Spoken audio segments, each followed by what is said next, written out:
रोज एक नई कहानी देखने के लिए चैनल को सब्सक्राइब करें और बेल आइकन दबाना ना भूलें। सिमरन एक शॉप पर किसी अनामिका नाम की लड़की से लड़ते हुए बोलती है, देखो बहुत हो गया, पैसे कोई पेड़ पर नहीं उगते जो तुम्हें तोड़ कर दे दूं। छोटी हो इसीलिए कुछ बोल नहीं रही हूँ।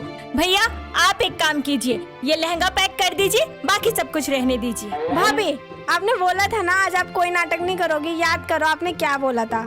रहने दो भाभी, आप तो हमेशा ही ऐसे ही करती हो। लास्ट बर्थडे शॉपिंग में भी आपने ऐसे ही ड्रामा किया था, याद कीजिए। अनामिका अपनी भाभी को अपनी बर्थडे शॉपिंग याद दिलाती है, जिसमें सिमरन को याद आता है कि आखिर किस तरह से वो अनामिका को फोर्स कर रही होती है और उससे बोलती है, अनामिका चलो जल्दी से उठ जाओ, आज तुम्हारा बर्थडे है। तुम्हें क्या चाहिए? मैंने तुम्हें कहा था ना कि मैं तुम्हें शॉपिंग पर लेके जाऊंगी। चलो जल्दी से उठ जाओ। नहीं भाभी रहने दो, आप कुछ नहीं देने वाली, सब पता है मुझे। कहीं नहीं जाने वाली, आप कुछ नहीं करती। ओ तो अपनी भाभी के बारे में ऐसा सोचती हो तुम? तुम्हें क्या लगता है कि तुम्हारी भाभी कंजूस है? बात कंजूसी की नहीं है भाभी, मुझे पता है। आप फिर से भैया के पैसों पर धौंस दिखाओगी और मुझे कुछ नहीं दिलाओगी। सिमरन अनामिका को शॉपिंग के लिए मना ही रही होती है कि तभी वहाँ पर सिमरन की सास नीता आ जाती है और उन दोनों से बोलती है, अरे अब क्यों लड़ रही हो तुम दोनों? मुझे तो तुम दोनों नंद भाभी का कुछ समझ ही नहीं आता। कभी तो एक दूसरे पर जान छिड़कती हो और कभी तलवार लेके रानी लक्ष्मीबाई बन जाती हो। माँ जी देखिए ना, आज इसका जन्मदिन है और मैं कब से इससे बोल रही हूँ कि मेरे साथ शॉपिंग पर चले, पर ये है कि मान ही नहीं रही। अरे तू चली क्यों नहीं जाती जब तेरी भाभी इतना बोल रही है तो?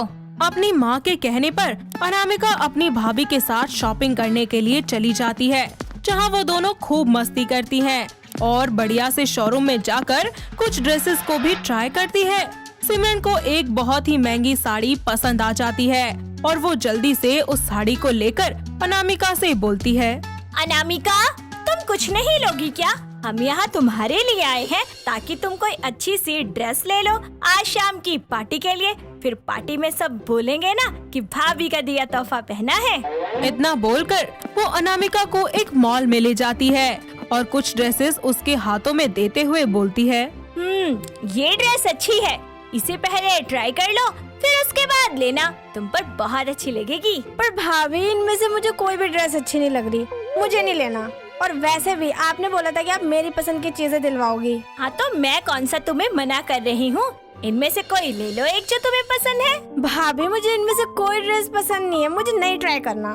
ये सब बोलकर अनामिका आगे बढ़ जाती है और एक बहुत ही प्यारी सी ड्रेस पसंद करती है, जिस पर सिमरन से वो कहती है, भाभी अच्छी लग रही है ना ये ड्रेस, आप यही रुको, मैं अभी ट्राई करके आती हूँ। ओके। अनामिका जल्दी से ट्रायल रूम में जाकर ड्रेस को ट्राई करके बाहर आती है और फिर अपनी भाभी से पूछती है, भाभी कैसी लग रही हूँ मैं? बहुत अच्छी लग रही है। ठीक है एक काम करो, यही ले लो। अनामिका एक बार फिर से अपने वही कपड़े पहनकर बाहर आती है तो दुकान वाला उस ड्रेस का प्राइस बताता है। उस ड्रेस का प्राइस जानकर उनकी आंखें बाहर आ जाती है और वो दुकान वाले से बोलती है, ऐसा क्या है भैया इस ड्रेस में जो ये इतनी महंगी है? मैडम एक बार इस कपड़े को देखो और इस पर किया गया काम भी देखो, चीज बढ़िया है इसलिए इसका प्राइस थोड़ा हाई है। अब चीज बढ़िया लोगी तो मैडम प्राइस तो थोड़ा हाई होगा ही। भैया आप रहने दो इस ड्रेस को। हाँ आप एक काम करो, इसे पैक कर दो। भाभी आप तो रहने दो, मुझे कोई दूसरी ड्रेस नहीं लेनी। अगर आप मुझे यही ड्रेस दिला सकती हो तो ठीक है, वरना रहने दो। पैसे पेड़ पर नहीं उगते, जो जब दिल किया हाथ बढ़ाकर तोड़ लिया और फिर से उग जाएंगे। अरे तुम्हारे भैया दिन रात मेहनत करते हैं तब जाके पैसे आते हैं, समझी तुम? और तुम उसे अपनी फालतू की शॉपिंग और दोस्तों के साथ घूमने फिरने में उड़ाती हो। वो तो दिख ही रहा है भाभी कि भैया की मेहनत के पैसे कौन उड़ा रहा है और कौन नहीं। और अब मुझे नहीं लेनी कोई भी ड्रेस और ना ही अब कोई भी शॉपिंग करनी है। इतना बोलकर अनामिका गुस्से में अपनी भाभी को वहाँ पर छोड़कर खुद अकेले घर वापस आ जाती है और बिना किसी को भी कुछ बोले अपने कमरे में जाकर रोने लगती है। थोड़ी देर के बाद उसका भाई हिमांशु उसके पास आता है और फिर बोलता है, अरे आज मेरी लाडली बहन का बर्थडे है और वो यहाँ बैठी है, ये ले, ये है तेरा बर्थडे गिफ्ट। आईफोन? रहने दो भैया, मुझे नहीं चाहिए, बहुत महंगा है ये। क्यों, क्या हुआ? हिमांशु के पूछने पर अनामिका उसे अपनी और सिमरन की आज की हुई सारी घटना का बता देती है और रोते हुए अपने भाई से कहती है, भैया अब तो मैं बस कुछ ही दिनों की मेहमान हूँ। कुछ दिनों बाद मेरी शादी हो जाएगी, फिर थोड़ी ना मैं आपके पैसों से कुछ लूंगी। पर भाभी है कि अपनी बहन की बातें सुनकर हिमांशु को बहुत बुरा लगता है और वो उसे चुप करवाकर सिमरन के पास बात करने के लिए चला जाता है। हिमांशु सिमरन को काफी देर तक समझाता है। सिमरन को भी अपनी गलती का एहसास होता है, जिसके लिए वो अनामिका के पास जाकर उससे माफी मांगती है और बोलती है, अनामिका मुझे माफ कर दो और मैं तुमसे एक प्रॉमिस करती हूँ कि तुम्हारी शादी की शॉपिंग मैं करवाऊंगी, वो भी अपने पैसों से, तुम्हारे भैया के पैसों से नहीं। याद आया कुछ भाभी, पर गलती तो मेरी थी। मैंने आपसे उम्मीद लगा कर रखी, क्योंकि आप कभी नहीं बदलोगी। इतना बोलकर अनामिका वहाँ से जाने लगती है और ये बातें याद आने के बाद सिमरन को एक बार फिर से अपनी गलती का एहसास होता है। अनामिका के थोड़ी दूर जाते ही सिमरन पीछे से उसका हाथ पकड़कर उसे रोक लेती है और बोलती है, अनामिका रुको, एक बार फिर से अपनी भाभी को माफ कर दो। मैं तुम्हें ननद नहीं बल्कि अपनी छोटी बहन मानती हूँ, बस इसलिए। भाभी अगर आप अपनी छोटी बहन जैसा मानती ना तो ऐसा नहीं करती। अनामिका अपनी भाभी को माफ कर दो और चलो, तुम्हें जो लेना है अपनी पसंद से वो लो। और इस बार मैं कुछ नहीं कहूँगी, पक्का। मैंने जो भी किया वो सब अनजाने में किया, मुझे माफ कर दो। और हाँ, अब तुम जिस चीज पर हाथ रखोगी ना वही लाकर मैं तुम्हें दे दूंगी। आपने मुझे कभी अपना नहीं माना भाभी, पर मैंने आपको हमेशा अपना माना है। आप मुझसे बहुत बड़ी हैं भाभी, उम्र में भी और ओहदे में भी, इसलिए मुझसे माफी मत मांगिए। ठीक है अनामिका, अब तुम देखना मैं तुम्हारी शादी की तैयारियां कितने बढ़िया तरीके से करती हूँ।